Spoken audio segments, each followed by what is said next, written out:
ஹாய்ங்க எல்லாருக்கும் வணக்கம். Welcome to little tales of Aara சேனலுங்க. இந்த வீக் நம்ம சேனலில் மட்டன் குழம்பு ப்ரெஷர் குக்கரில் எப்படி செய்யலான்னு தான் பார்க்க போகிறோங்க. இதை செய்கிறதுக்கு தேவையான இன்க்ரீடியன்ஸ் வந்து பார்த்திங்கன்னா, நான் இன்றைக்கி 1 கிலோ அளவுக்கு மட்டன் எடுத்திருக்கேங்க. காரத்துக்கு தகுந்த மாதிரி நீங்கள் வரமிளகா ஆட் பண்ணிக்கோங்க. நான் 4 வரமிளகா 2 காஷ்மீரி சில்லி எடுத்திருக்கேன். 2 ஸ்பூன் அளவுக்கு இஞ்சி பூண்டு பேஸ்ட்டு, 3 ஸ்பூன் அளவுக்கு மல்லிப்பொடிங்க, 1 ஸ்பூன் அளவுக்கு கசகசா, 1 ஸ்பூன் குருமிளகுங்க, 1 ஸ்பூன் சீரகம், 1 ஸ்பூன் சோம்பு, 1/4 டீஸ்பூன் அளவுக்கு கடலைப்பருப்பு எடுத்துக்கோங்க, 2 பட்டை, 2 கிராம்பு, கொஞ்சமாக கல்பாசி எடுத்துக்கோங்க. நான் இன்றைக்கி 1 தக்காளி பொடி நறுக்கி எடுத்துட்டேங்க.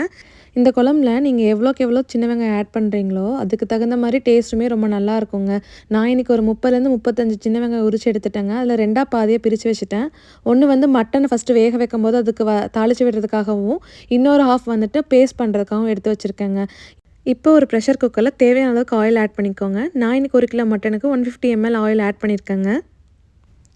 சின்ன வெங்காயத்தை ஆட் பண்ணிவிட்டு நல்லா வதக்கிக்கோங்க. நல்லா பொன்னிறமானதுக்கப்புறமா 2 ஸ்பூன் இஞ்சி பூண்டு பேஸ்ட் ஆட் பண்ணிக்கோங்க.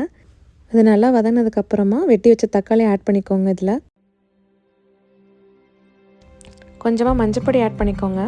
மட்டன் ஆட் பண்ணுறதுக்கு முன்னாடி நான் 1 ஸ்பூன் அளவுக்கு எக்ஸ்ட்ராவாக சில்லி பவுடரும் சால்ட்டும் ஆட் பண்ணிக்கிறேங்க. இப்போ மட்டன் ஆட் பண்ணிக்கோங்க. ஆட் பண்ணிவிட்டு கொஞ்சம் கலர் மாற அளவுக்கு வதக்கிக்கோங்க.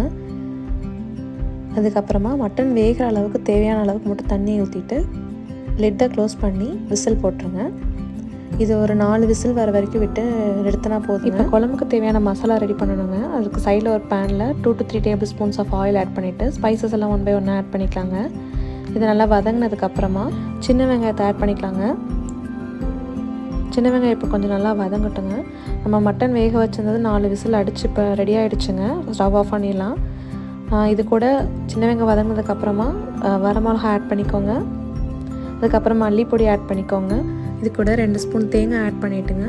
1 ஸ்பூன் கசகசா ஆட் பண்ணிக்கலாம். ஆட் பண்ணி நல்லா மிக்ஸ் பண்ணிவிட்டு ஸ்டவ் ஆஃப் பண்ணிடலாங்க. இதெல்லாம் ஒரு மிக்ஸி ஜாரில் ட்ரான்ஸ்ஃபர் பண்ணிவிட்டு நல்லா ஃபைன் பேஸ்ட்டுக்கு அரைச்சி எடுத்துக்கலாங்க. ப்ரெஷர் குக்கரோட லெட் ஓப்பன் பண்ணிவிட்டு ஒரு தடவை மிக்ஸ் பண்ணிக்கோங்க. பண்ணிவிட்டு நம்ம அரைச்சி வச்ச பேஸ்ட் அதில் ஆட் பண்ணிக்கோங்க. ஆட் பண்ணிவிட்டு நல்லா ஒரு 5 நிமிஷம் கொதி வரட்டுங்க. இந்த ஸ்டேஜில் உங்களுக்கு உப்போ காரமோ பத்தலைன்னா நீங்கள் chilli powder and salt add பண்ணிக்கலாங்க. உங்களுக்கு குழம்போட கன்சிஸ்டன்சி எந்த அளவுக்கு தேவையோ அந்தளவுக்கு தண்ணி ஆட் பண்ணிக்கோங்க.